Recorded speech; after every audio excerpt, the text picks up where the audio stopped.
Halo Tribuners, kembali lagi bersama saya Danilo Priyanto dan juga Bang Dedi Dedi Rahmawan. Rahmawan dalam program Politik Temen. Temen. Dan dalam program Politik Temen hari ini kita kedatangan tamu yang sangat luar biasa karena pemilu sudah semakin dekat dan saat ini sudah memasuki tahapan. Langsung saja perkenalkan tamu pada hari ini Ketua KPU Provinsi Jambi, Bang Iron Sahroni. Assalamualaikum warahmatullahi wabarakatuh. Waalaikumsalam warahmatullahi wabarakatuh. Gimana kabarnya Bang hari ini Bang? Alhamdulillah baik. Luar biasa. Siap. Sehat. Sehat Bang ya? Hari Senin ini apa kegiatan nih Bang? KPU nih Bang? Biasa. Jadi kami KPU itu ya. Jadi kami agenda pertama itu rapat pleno. Biasanya kami KPU itu agenda setiap Senin itu pleno. Kemudian nanti setelah pleno kita ada rapat antar sama komisi ya. Nah biasalah menindaklanjuti. Jadi kami KPU itu ada namanya pleno mingguan. Nah pleno mingguan itu kami adakan di hari Senin ya. Kita sepakati hari Senin. Nah, pleno kami itu adalah pertama kita merencanakan program satu minggu ke depan. Nah kemudian kita juga mengevaluasi Kerja-kerja sebelumnya ya? Kerja pada minggu sebelumnya. Nah, itu kita lakukan secara rutin ya. Nah, intinya adalah untuk menjaga kekompakan, menjaga komunikasi antara kami keluarga besar dulu, maka kita laksanakan rutin. Jadi ritmenya makin kencang ya ini? Semakin kencang. Seperti apa perbedaannya ketika awal-awal sebelum Ya. tahapan masuk sama sekarang Bang? Seperti apa Bang? Ya, karena saya di KPU Provinsi Jambi ini baru ya Bang ya. Jadi sebelumnya saya ini kan KPU Merangin Bang, KPU di daerah ya. 2 periode. Nah, baru ya kebetulan 2 periode.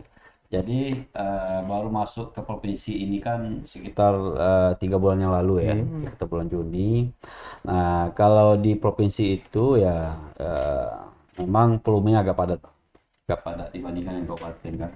Kalau kabupaten itu kita mengurusi kecamatan ya paling kita turun ke desa, kampung-kampung kan. Nah, tapi kalau provinsi ini kan kita urus Seluruh kabupaten kota ya? sebelah kabupaten kota beserta kecamatan. Nah, kita urus semuanya. Nah, gitu ya memang lumayan padat. Jadi untuk supaya stamina terus seperti apa nih Bang? Ya, biasalah karena kita orang kampung ya kita alami aja kan. Pagi kalau sempat sudah subuh ya kita Herbal? jalan dulu ya. Olahraga. Nah, kemudian minum air putih. Nah, itu aja yang alami aja. Ya. Ini Bang, kan Abang baru di KPU Provinsi ini dari Merangin. Di Jambi tinggal di mana ini Bang? Ya, saya kebetulan di Jambi itu tinggal di di Perumahan Argentina. Di Mayang ya. Ya, Mayang. Si kan Bukan tinggal di Argentina tapi perumahan Argentina. Perumahan Argentina. Gitu.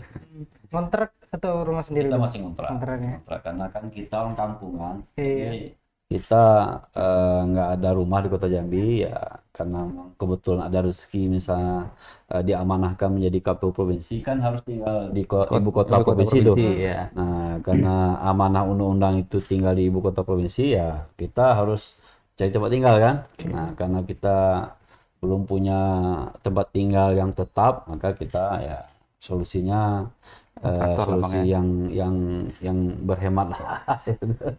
Bang, kalau kita kilas balik dulu Ya. belakang tentang sosok Bang Iron ini ya. Ya. Pernah jadi PPK di Ya. Bimo. KPU Merangin 2 periode ya, 2013 Bang ya, Ya. mulai. Apa yang membuat Abang kok tahu-tahu mau terjun menjadi di penyelenggara pemilu ya? Ya. Jadi saya flashback dulu ya. Saya sekedar kulit-kulit saja ya. Jadi dulu ya saya kan kebetulan dilahirkan di Desa Iliki namanya. Erliki. Desa Iliki itu kalau Tribuners pengen tahu bahwa Desa Iliki itu adalah salah satu desa di Kabupaten Merangin, Bang. Oke. Nah, kalau di Kabupaten Merangin itu Desa Iliki itu ada desa yang paling terpencil. Itu nggak bisa pakai kendaraan roda 4, roda 2 juga nggak bisa ya. Kita pakai kendaraan air ya. Pakai ketek namanya. Nah, mungkin di Provinsi Jambi, Desa Iliki itu adalah desa paling terpencil. Nah, jadi nggak bisa dilewati oleh kendaraan apapun. Jangankan pakai motor, pakai jangan pakai mobil, pakai motor aja nggak bisa. Jadi kalau naik ke sana itu ya pakai, kalau zaman kami sekolah dulu pakai biduk namanya. Biduk ya, Biduk. perahu gitulah ya. Nah, kadang-kadang kita naik perahu, kadang-kadang kita yang dorong perahu. Nah, tapi zaman berubah, memang sekarang itu sudah ada ketek namanya, ketek. Nah, saya lahir di sana, jauh betul. Kalau dari Merangin itu sekitar 8 jam ke sana. 8 jam. Ya, naik dulu kendaraan roda 4 dulu. Nah, kemudian nanti di pelabuhan kita naik kendaraan ketek, namanya kendaraan air. Nah, itu melawan arus sekitar 3 jam baru sampai ke Itu desa. ke hulunya, we. Ya, seperti itu. Nah, kemudian saya tamat SD di kampung. Nah, ini kan biasalah kan, kita orang kampung karena faktor kampung ya, orang tua nggak mampu ya, maka kita sekolah di Bungo ya, saya sekolah di Bungo, saya SMP di Bungo, kemudian SMA di Bungo, dan kemudian kuliah juga di Bungo. Nah, begitu. Jadi kemudian di Bungo saya ya, karena memang biasa dari kecil itu bergaul ya, dari SD saya sudah mulai bergaul ya, belajar mencari teman segala macam. Nah, kita gabung dengan organisasi gitu kan. Nah, di Bungo itu masuk juga kita gabung dengan organisasi kan, belajar berorganisasi lah. Dari situlah mungkin Ah, muncul seperti itu. keinginan itu. Nah, jadi karena saya latar belakang ini hampir sebagian besar kehidupan saya kan itu kebetulan dalam organisasi ya. Saya pernah dulu apa namanya, jadi kalau kuliah itu dulu kami pernah jadi wakil ketua BEM. Nah, kemudian aktif pula di organisasi kemahasiswaan. Nah, juga pernah. Disebut nggak apa-apa, Pak? Ya, saya dulu kebetulan di organisasi kemahasiswaan itu pernah menjadi ketua HMI cabang Bungo ya, tahun 2006. Nah, sebelumnya saya ikut di kader, kemudian jadi pengurus, dan terakhir saya menjadi ketua umum HMI cabang Bungo itu 2006. Dan terakhir di HMI itu saya menjadi pengurus PBHMI ya 2008 ya di PBHMI. Nah, seperti itu. Jadi karena latar belakang Organisasi tadi organisasi ini kan dekat kepada apa namanya, demokrasi lah. Demokrasi. Yes, Kemudian dekat juga dengan pemilu organisasi ini kan. Nah, makanya latar belakang itu yang membuat saya ya apa namanya, menjadi hobi, artinya menjadi terpanggil atau apa namanya, istilahnya itu passionnya di situ lah. Ketemu ya. passion di situ, ketemu di sana. Untuk Nah, itu. menyalurkan passion tadi ya. Ya. Jadi kan kita ini kan aktivis kan, hobinya itu kan apa namanya itu membantu orang banyak ya. Aktif kegiatan sosial ya kan. Nah, jadi sehingga memang terlatih untuk bersama-sama ada kegiatan-kegiatan kita aktif. Nah, sehingga memang dalam pergaulan itu ya kita sering dengan orang-orang yang memang, mohon maaf ya, ada kaitan dengan pemilu gitu kan. Nah, itulah yang melatar belakang kita itu memang cinta dengan pemilu ini. Oke. Bang, berarti ya kalau kita lihat komisioner dimanapun memang rata-rata aktivis lah ya. Nah, Bang, ketika Abang tadi bilang dusun air liki ya, air liki terpencil, lalu dari Abang berkiprahlah di KPU Merangin. Nah, ada tanggung jawab moral nggak, Bang? Ini desa saya mungkin seperti apa supaya meningkatkan partisipasi pemilih. Nah, itu gimana ceritanya tuh? Jadi bahkan begini, semasa saya menjadi ketua KPU di Merangin, saya kebetulan ya mendapat rezeki istilahnya itu gini, jadi periode pertama saya menjadi KPU Kabupaten Merangin itu kan periode 2013-2014. Nah, kebetulan juga diberi amanah oleh teman-teman waktu itu menjadi ketua KPU ya. Nah, kemudian periode 2018-2023, nah kebetulan juga diberi amanah menjadi ketua KPU Merangin. Nah, dalam kisaran rentang waktu itu, jadi ada beberapa kegiatan-kegiatan sosialisasi itu ya, terutama sosialisasi yang dilakukan oleh KPU Kabupaten Merangin itu kita adakan di Desa Liki. Liki. Artinya pada segmen-segmen misalnya pemilih-pemilih yang di luar ya, terluar ya, terpencil, maka kita adakan sosialisasi. Nah, kita Merangin itu waktu itu punya komitmen bagaimana untuk melakukan sosialisasi, memberikan informasi masif kepada semua masyarakat itu kita kejar ke semua lapisan masyarakat. Nah, termasuk kepada lapisan-lapisan masyarakat yang memang terpencil atau di luar gitu kan. Nah, kita sudah ada ke sana. Seperti itu kan. Bang, ada nggak mungkin kalau bisa dikatakan dengan ya tentu kerja tim ya, tapi dengan kehadiran Abang tadi sebagai orang air liki yang notabene desa terpencil, partisipasi pemilih di Oh sana? ya, gitu? jadi Meningkat? gini, otomatis ya, otomatis dengan saya menjadi KPU Merangin ya, periode pertama periode kedua, yang pasti KPU semakin mengemar sana kan. Ada pendekatan itu kultural lah ya. karena orang tahu kan kalau ke KPU berarti di sana kebetulan ada keluarga saya menjadi KPU gitu siap, kan. siap, siap. Nah, itulah anunya. Nah, kemudian yang kedua, tentu ya kita tidak bisa apa namanya menyampaikan ini berkat prestasi pribadi gitu kan. Kan begini, ketika saya masuk di KPU, insya Allah ya tingkat partisipasi itu semua meningkat. Kalau di Aliki itu ya di atas 90% tingkat partisipasinya. Nah, karena minat orang ya untuk memilih di desa kami itu kebetulan tinggi. Jadi pada hari apa nama hari H-nya itu memang pekerja masyarakat kita memang khusus untuk mengurusi pemilu itu. Kalau ada orang yang pergi ke kebun, hari itu harus spray. Nah, kalau ada orang yang pergi cari ikan atau misalnya ke sawah, hari itu satu hari dua hari itu mempre. Betul-betul untuk menghadapi pemilu itu. Nah, seperti itu.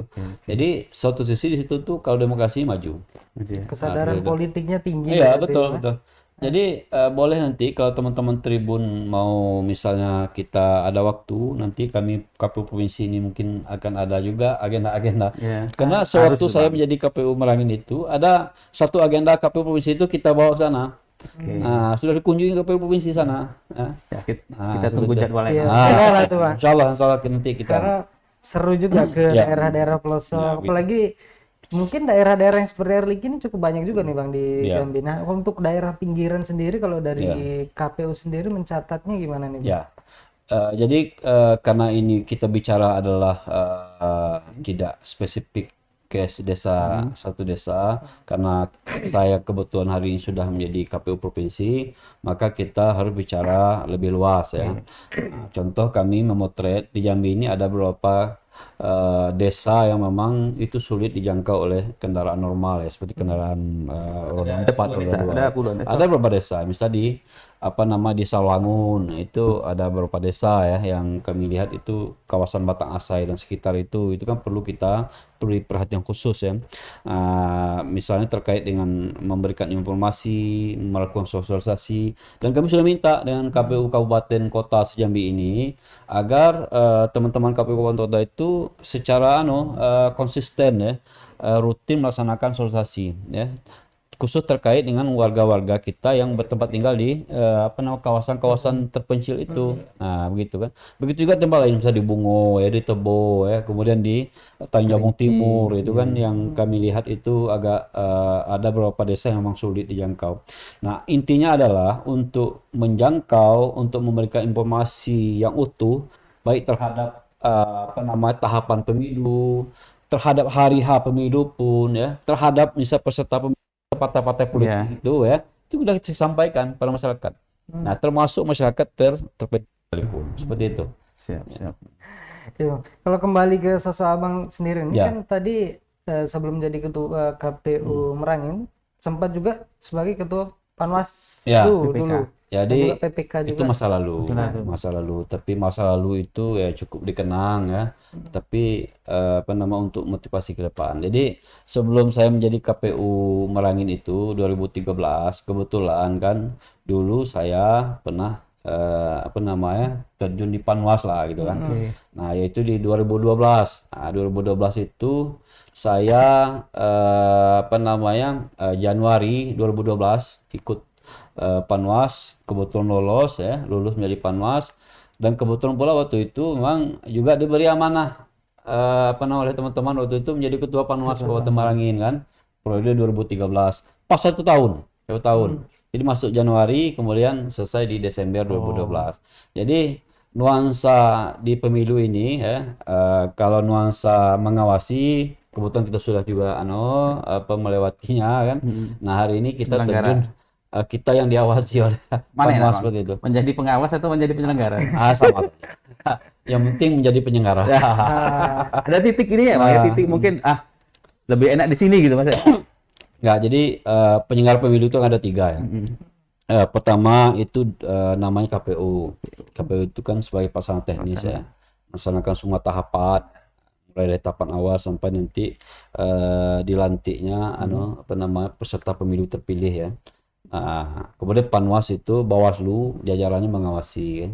Nah, kemudian ada DKPP namanya. DKPP itu Dewan Kehormatan Penyelenggara Pemilu yang kemudian mengawasi soal etik. Nah, perilaku pribadi masing-masing penyelenggara pemilu itu seperti itu. Jadi posisinya sama saja. Ya, jadi karir di penyelenggara ataupun Panwas ini Bang Ded, Bang Iro ini cukup panjang lah. Panjang. Tapi jawabannya selalu jabat ketua nih dari Pak Ketua Panwas. Ya. Ketua itu kan kebetulan saja. Di KPU Merangin, sekarang KPU Provinsi. Harisma seorang aktivis ini. Mungkin. Iya. Bahkan dari mahasiswa ya jadi jabat ketua, luar biasa. Ya kan ini kan persoalan kan pertama ini kebetulan. Karena kebetulan itu kan ya kan kalau bagi saya begini. Prinsip saya sesuatu itu saya maksimalkan tapi tidak mau saya kejar. Karena sesuatu yang kita kejar itu biasanya lepas. Atau sesuatu yang kita kejar itu biasanya menjauh kan. Sesuatu yang kita kejar sulit kita tangkap. Makanya prinsip saya cukup ya kita, kalau orang tua saya dulu bilang kan begini, setiap sesuatu yang kamu lakukan itu satu saja prinsipnya. Pertama niatkan dulu. Niatkan bagus-bagus saja. Jadi mau misalnya mau tes KPU, ini kan bagus untuk bagian kita berkontribusi untuk negara. Itu bahasa sekarangnya. Kalau dulu bahasa sederhananya orang tua saya bilang gitu. Kalau mau apapun yang mau kerjakan, udah niatkan bagus-bagus. Niat dulu berarti. Niat bagus. Ya, kalau persoalan ada dinamika di tengah jalan itu biasa saja. Yang penting kita memulai itu bismillah niatnya bagus. Itu saya. Jadi ya alhamdulillah mengalir sesuai dengan usaha yang sudah kita lakukan gitu kan. Gitu. Berarti kepercayaan dari teman-teman komisioner luar biasa ke Abang juga. Ya, terima kasih lah. Saya dulu kan di KPU Merangin kan 2013 itu juga itu kebetulan kawan-kawan secara pool ya teman-teman milih saya kan.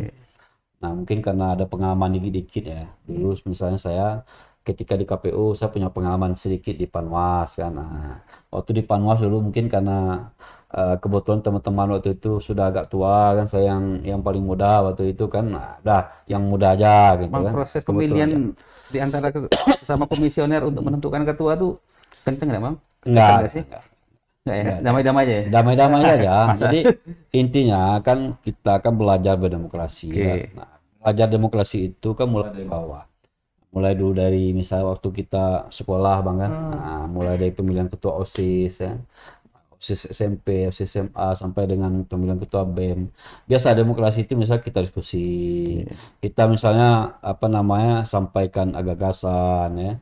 Kita kaji aspek-aspeknya gitu. Itu aja, pertimbangan-pertimbangan itu aja. Tidak ada pertimbangan-pertimbangan lain. Pertimbangan perkawanan dan kekeluargaan saja. Seperti itu. Nah, termasuk di KPU provinsi ini kan. Jadi yang paling cepat pemilihan ketua KPU provinsi itu ya kebetulan waktu itu ya Jambi. Begitu. Bang, selama menjadi aktivis mahasiswa Bang. Karena tadi cerita aktivis ya. Ada nggak tokoh yang mungkin siapa sih yang menginspirasi ya Bang? Karena kebetulan kami di HMI ya, karena kami HMI tentu saja ya banyak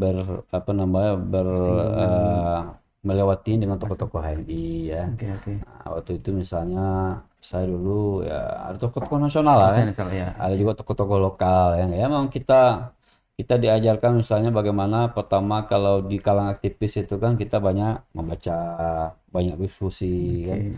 Nah, kemudian memupuk empati seperti itu aja. Jadi ya itu terus kita dalami kan.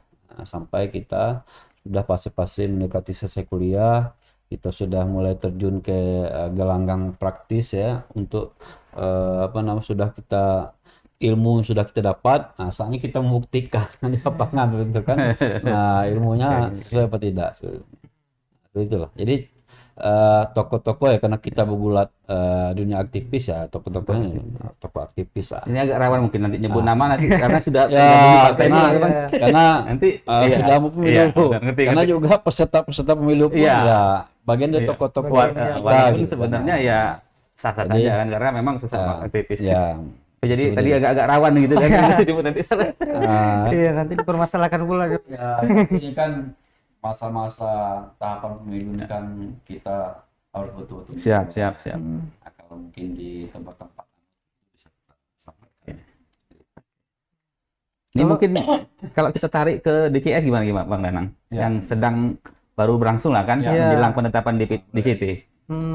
Kalau sekarang kan tahapannya berarti apalagi tanggapan masyarakat kemarin sudah lewat nih Bang. Jadi terkait dengan tahapan pemilu yang kita lakukan di provinsi maupun di kabupaten kota, mungkin kita bisa sampaikan kepada Tribunnews ya, bahwa hari ini kita sudah sampai kepada tahapan pengumuman DCS. Kemarin sudah kita sampaikan dulu, kita bekerjasama dengan beberapa media ya. Nah, termasuk ini Tribun ya, kami terima kasih betul ya kan. Tribun sudah berkenan membantu kami ya untuk mengumumkannya kepada segenap lapisan masyarakat Jambi. Karena begini, orang yang baca Tribun ya atau baca media pasti itu melihat pengumumannya. Nah, dan kami cek memang pembaca media ini, media cetak ini luar biasa banyak ya kan. Mulai dari kampung ya, yang kampung-kampung bisa diakses itu rata-rata orang baca media kan. Hari ini banyak media sosial. Nah, jadi terima kasih.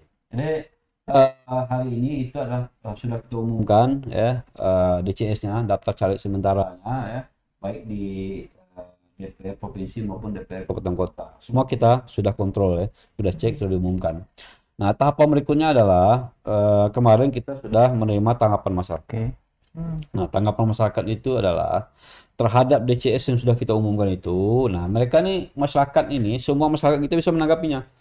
Nah, misalnya gini, terhadap saya Iron Sahroni ya, misalnya katakanlah, atau misalnya terhadap si A, caleg partai A, dapil A ya. Nah, partai A. Nah, itu ada misalnya katakanlah ada tanggapan masyarakat berkaitan dengan misalnya, mohon maaf, dalam tanda kutip lah ya, ada persoalan ya.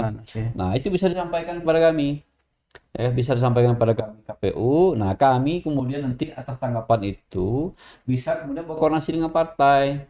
Nah, misalkan begini Bang Dedi nih ya, itu ketua partai A di Jambi ya. Nah, ada caleg Abang nih, si Danang nih misalnya ada masalah. Ada laporan masyarakatnya. Nah, maka Abang selaku ketua partai kami undang, kami koordinasikan. Oh, Bang Dedi, ini Pak Danang nih ada tanggapan masyarakat nih. Bla bla bla bla gitu kan. Nah, maka kami KPU nanti berikutnya menyurati Abang selaku ketua partai. Nah, kami minta bantu nanti tolong Bang Dedi itu diklarifikasi caleg yang bersangkutan. Nah, hasil klarifikasi nanti baru disampaikan pada kami KPU. Dan itu sudah terjadi berarti Bang ya? Nah, itu sudah ada beberapa kasus seperti apa Bang? Beberapa kasus. Sekarang kan kita lihat adalah yang menonjol kan yang kasusnya. heboh-heboh. Ada. Cuma kan kita ada yang bisa kita sampaikan, ada yang tidak bisa kita sampaikan. Ada yang belum saatnya kita sampaikan, nanti ada saatnya kita sampaikan gitu. Berarti sekarang tahapnya ini ya. KPU sudah ngirim surat ke partai. Ya, jadi terhadap tanggapan masyarakat itu kami KPU itu sudah menyurati partai. Ada berapa partai Bang? Mungkin bisa Ada beberapa partai yang kita surati. Ya, intinya kami secara proporsional ya terhadap masukan masyarakat itu betul-betul kami sikapi. Nah, begitu juga termasuk misalnya yang mohon maaf yang sedang heboh, itu juga kita sikapi. Nah, kita suri partai, maka di situ sudah kami jelaskan terhadap partai saudara. Nah, ini ada persoalan, misal ada dugaan masalah, ada dugaan nah, ini tinggal di situ kita rinci. Nah, ini partai A ini yang menjadi tanggapan masyarakat.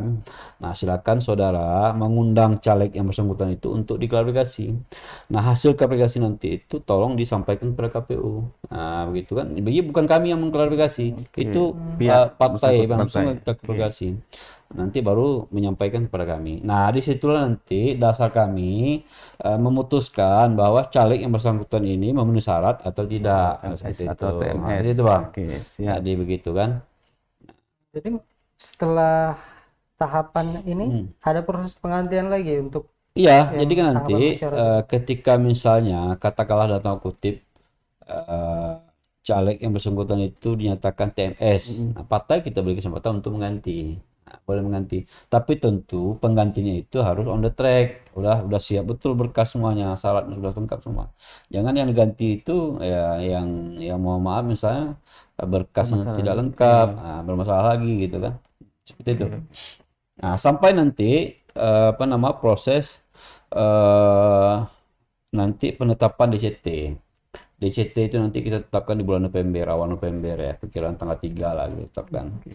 Nah, begitu. Jadi karena kami KPU ini adalah penyelenggara pemilu, bukan saja hanya penyelenggara pemilu, kami adalah sebagai melayani peserta pemilu ya. Nah, KPU itu kan melayani dua. Pertama melayani peserta pemilu dan melayani pemilih. Kan? Nah, dalam konteks kami melayani partai politik itu betul-betul memang informasi-informasi ini memang update kami sampaikan. Nah, ketika misalnya partai-partai itu berkonsultasi, kami menyediakan waktu betul. Kita bentuk helpdesk misalnya kan. Nah, bahkan bukan kita melayani sampai sore, sampai malam pun kita layani. Nah, kita berharap bahwa partai-partai itu betul-betul bisa betul-betul bisa lengkap gitu kan, dan bisa pada akhir nanti tingkat akurasi DCT kita itu betul-betul memang bagus dan berkualitas dan bisa akuntabel gitu.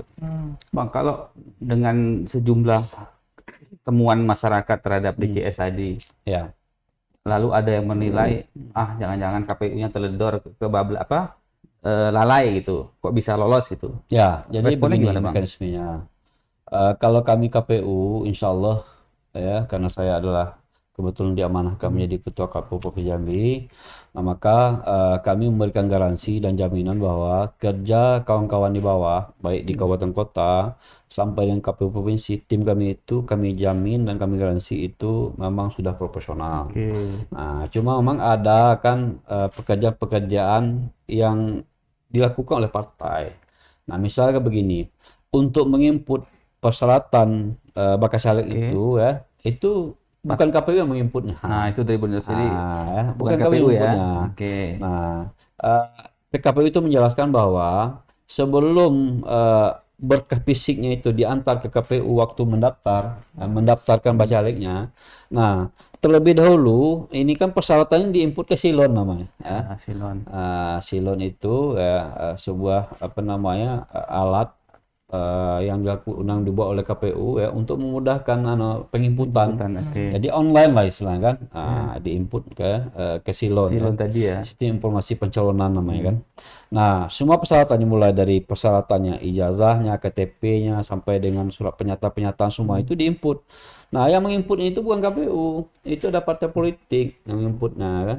Nah, kami KPU tugas kami adalah nanti setelah diinput itu, nah berkas yang diinput itu diantar ke KPU fisiknya kan.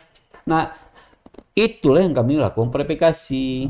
Nah, gitu kan. Sepanjang diinput itu datanya sama dengan data yang dibawa itu, nah maka kami tidak punya alat kontrol. Kecuali misalnya, mohon maaf ya, ada yang masyarakat yang memberi tanggapan, ya kan. Nah, atau hasil temuan dari Bawaslu ya, kabupaten kota seperti itu. Itu bisa, misalnya terhadap si A, ini tidak bisa nih. Dia nih dalam tanda kutip misalnya PNS nih, belum mengundurkan diri nih. Nah, itu bisa kita lakukan pendalaman. Nah, seperti itu, itulah intinya, Bang. Jadi ada pekerjaan kami, ada juga pekerjaan yang dilakukan oleh partai politik yang tidak mungkin kami kontrol terus-menerus seperti itu. Hai partai. Iya, telitilah dalam menyusun bacalek Anda. Jangan bikin gaduh. Ya karena terakhirnya sempat ada yang bikin gaduh. Ya bukan gaduh, mungkin kan bisa jadi karena faktor human error ya. Human error. Kita kan berpositif lah kan, positif karena memang kadang-kadang kan ada kekeliruan dari secara administratif, itu seperti biasa lah. Cuma mungkin ketika ada seperti itu ya kita akan segera berkoordinasi dengan partai. Tapi kalau sengketa proses nggak ada di provinsi Jambi? Nggak ada. Di provinsi nggak ada, karena memang kita kan dari awal kami berlima ini ya kebetulan anggota KPU itu berlima. Masuk yang kami berlima itu kan sebelumnya ada teman-teman yang memang sudah dulu di situ kan. Bisa jajaran sekretariat itu sudah lama kan. Nah, melekat dan tetap mereka ini kan sama seperti misalnya DPRD kan. Nah, pimpinannya DPR itu berganti-ganti, silih berganti. Seiring misalnya masa jabatannya habis ya sudah billahi taufiq wal hidayah kan nggak bisa lagi kan. Nah, karena kita KPU ini ya ketika kami masuk berlima ya, kami berlima itu bangun komitmen, kami berlima bangun komitmen, kemudian kami juga bangun komitmen dengan teman-teman sekretariat. Nah, bagaimana kita ini betul-betul kita berusahakan selaku manusia target kita adalah maksimal. Maksimal dalam bekerja secara proporsional, maksimal kita melakukan sosialisasi, memberikan informasi kepada partai politik. Setiap regulasi itu Bang Edi, ya, itu selalu sampaikan dengan partai politik setelah pemilu. Nah, misal ada PKPU terkait dengan pencalonan nih, ya. Nah, kita undang partai politik, undang partainya, kalau nggak ketua umumnya, kita undang pengurusnya, kalau nggak ada pengurusnya, LO yang kita undang.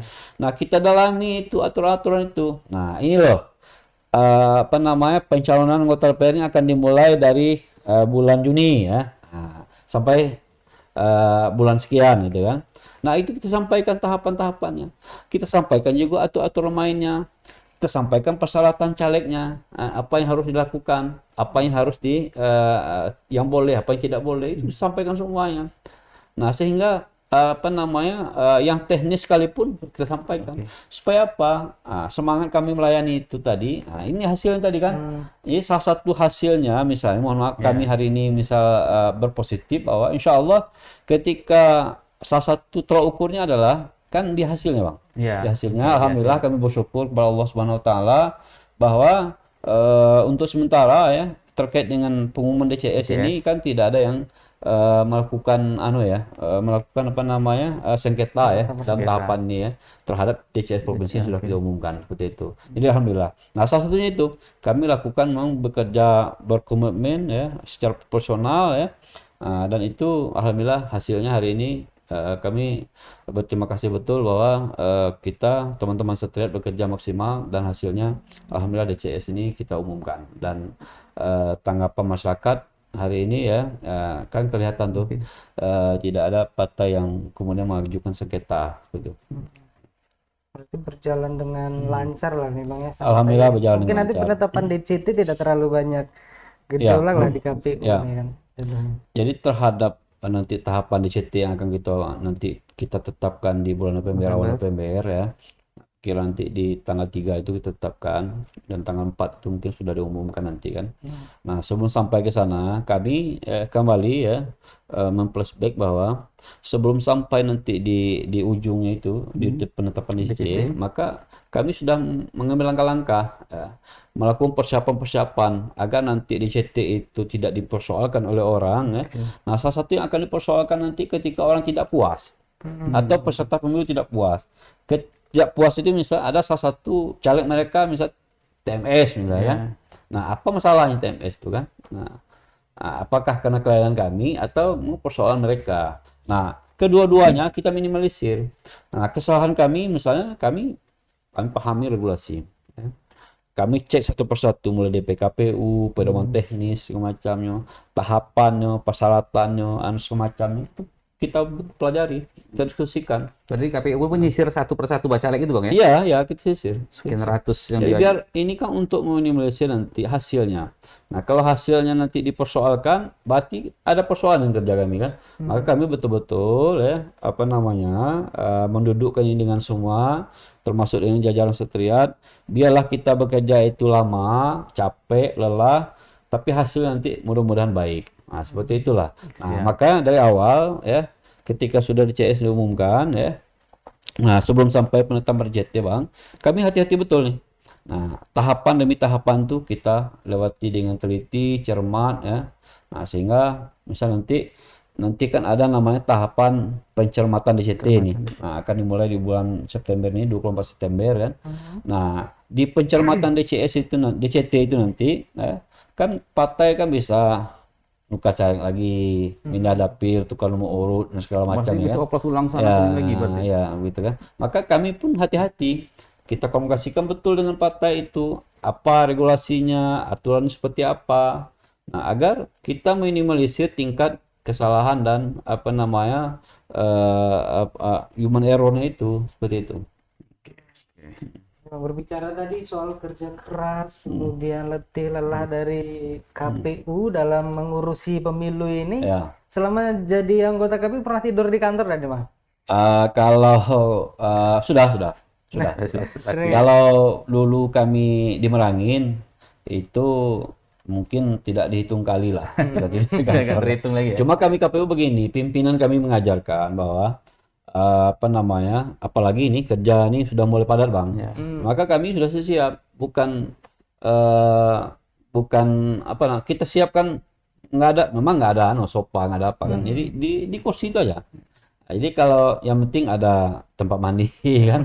Nah, ada handuk kita siapkan. Jadi kalau KPU, Bang, kalau insya Allah KPU ya, jajaran KPU kami mulai dari KPU provinsi yang bisa kita garansi kan, sampai dengan KPU kabupaten kota, PPK, insya Allah ya kan, kita bekerja ini kan punah waktu ya. Nah, tidak dibatasi oleh waktu. Ya kita bisa mulai pagi, bisa sampai subuh, subuh sampai pagi lagi. Jadi tidak dibatasi. Maka kami KPU sudah ada asing lagi tuh, Bang, pulang misalnya jam 12 malam, jam 1 malam, nah, itu insya Allah jajaran kami sudah terbiasa itu. Nah, itu masuk kita kan. Tinggal kita pintar-pintar memberikan porsi saja kan. Jadi kalau volume kerja kita padat, maka kita harus imbangi dengan, mohon maaf misalnya dengan gizi, dengan herbal gitu kan. Sehingga untuk menunjang fisik kita, stamina. Oke. Berarti kalau ke depan ini mungkin menjelang Februari itu ya, nggak bisa tidur Ya. KPU. Jadi kan ke depannya ada beberapa tahapan lagi, Bang. Ya. Nah, tahapan pemilu ke depan itu ada beberapa. Pertama ada logistik nih. Nah, logistik itu atau pelengkapan pemungutan suara ya di TPS nanti. Nah, mungkin kalau dalam regulasi itu 4 bulan atau paling lambat 3 bulan sebelum hari H itu sudah mulai proses ya. Mulai dari perencanaannya, ya semua kebutuhan logistik itu nanti mulai dari surat suara, kotak suara, bilik suara, tinta, segel dan segala macam itu sudah mulai kita adakan nanti 4 bulan sebelum hari H. Nanti sekitar November, Desember, Januari, Februari. Kita bulan Oktober, November sudah mulai kita melakukan proses logistik. Nah, logistik ini juga membutuhkan energi nih, Bang. Ya. Mulai dari kita merencanakan logistik itu kan banyak betul jenisnya itu. Coba Abang bayangkan perlengkapan pemungutan suara itu ya, atau 5 logistik itu, nah, itu ada 5 jenisnya. 5 jenis. Nah, coba Abang bayangkan. Mulai dari logistik untuk DPR RI, Presiden, ya, kemudian DPD RI, DPD provinsi, kabupaten sampai dengan kota kan. Nah, itu coba bayangkan. Ada surat suara misalnya. Surat suara itu sebanyak DPT. Nah, DPT kita Jambi ini misalnya 2,6 juta ya. Nah, seperti itu tambah dengan 2,5%. Ya. Nah, itu yang kita urusi satu persatu, nggak bisa, itu harus betul-betul diurusi satu persatu. Nah, kita misal contoh gini, mengurus logistik surat suara saja misalnya. Nah, kita perencanaan ya. Nah, misal untuk di Jambi ini ada 2,6 juta. Itu kita mulai perencanaannya ya. Nah, kemudian nanti setelah perencanaan cetak itu kita awasi, kita cek perusahaannya gimana, kualitasnya gimana semacam. Setelah itu cetak, kita lakukan sortir. Nah, sortir kita lipat itu kita perhatikan satu persatu. Sortir itu bukan misalnya kita caplok ini 50 sehingga hitungnya 2,6 juta. Kita pretel itu persatu, Bang. Belum lagi jenis lain kan. Nah, begitulah. Tapi kita ini bukan untuk dikeluhkan. Tapi kami sudah terbiasa dengan menghadapi situasi seperti itu. Seperti itu. Yang anggota KPU nggak boleh tidur, Bang ya? Boleh tidur. Tapi nggak boleh nyenyak. Boleh tidur tapi nggak boleh nyenyak. Nah, gitu kan. Jadi itu. Oke. Ini mungkin satu terakhir dari saya. Ya. 2 periode di Merangin. Ya. Satu periode lah masih di provinsi. Ya. Apa rencana ke depan? Ya, rencana ke depan pertama pasti menyukseskan pemilu tahun depan ini kan. Diplomatis jawabannya itu. Jadi nanti kesuksesan kami KPU itu salah satu tolak ukur nanti adalah di tanggal 14 Februari tahun 2024 itu kan. Nah, salah satu tolak ukurnya adalah yang pertama pemilu itu sukses adalah tingkat partisipasi kita tinggi ya. Nah, kemudian hasilnya itu bisa dipertanggungjawabkan. Semakin sedikit yang mempersoalkan hasil pemilu itu nanti, maka itu salah satu pertanda pemilu itu sukses. Nah, gitu kan. Jadi kami sukses saja pemilu itu nanti ya, tinggi tingkat partisipasi pemilih. Nah, kemudian sedikit yang mempersoalkan atau mungkin mudah-mudahan nanti tidak ada yang mempersoalkan hasilnya kan. Nah, itulah tingkat kepuasan kami. Tidak perlu kami sukses yang lain, sukses itu sudah cukup lah. Fokus ini dulu Bang ya. Nah, fokus itu. Siap. Sama mungkin terakhir nih ajakan untuk masyarakat supaya memilih di 14 Februari. Oke. Jadi warga Tribunes ya, bersama ini ya, kami mengajak, saya selaku KPU Provinsi Jambi mengajak semua lapisan masyarakat Jambi lah pada umumnya ya, khususnya ya, untuk kembali datang ke TPS nanti ya, di tanggal 14 Februari tahun 2024. Kenapa 14 Februari? Nah, ada yang istimewa nih Bang. Nah, maka nanti kita mengajak 14 Februari itu dalam sejarah itu adalah hari kasih sayang. Nah, maka kami minta nanti yang punya pacar ya, bawa pacarnya. Yang intinya adalah nanti pemilu tanggal 14 Februari itu mengajak orang-orang tersayang kita. Mulai dari ayah kita, kan orang tersayang tuh. Ibu kita, kakak kita, adik kita. Satu lagi jangan lupa, pacar kita juga diajak ke TPS. Untuk anak muda tapi. Tapi TPS-nya kalau beda harus diantar. Nah, gitu. Jadi kita memilih kembali. Ya. Oke, Tribuners, mungkin cukup sekian dialog singkat kita politik temen pada hari ini bersama Ketua KPU Provinsi Jambi. Terima kasih atas waktunya Bang. Terima kasih. Dan sangat luar biasa tadi kita berbicara dengan pengalaman Bang Iron yang cukup luar biasa, kemudian juga berbicara dengan tahapan pemilu dan untuk mensukseskan pemilu mohon disupport dari KPU. Ya, KPU nanti. Siap. Oke, Tribuners, mungkin cukup sekian. Saya Daniel Prianto bersama Bang Dedi dan juga bintang tamu kita Bang Iron. Terima kasih. Pamit undur diri. Assalamualaikum warahmatullahi wabarakatuh. Sampai jumpa. Sampai jumpa.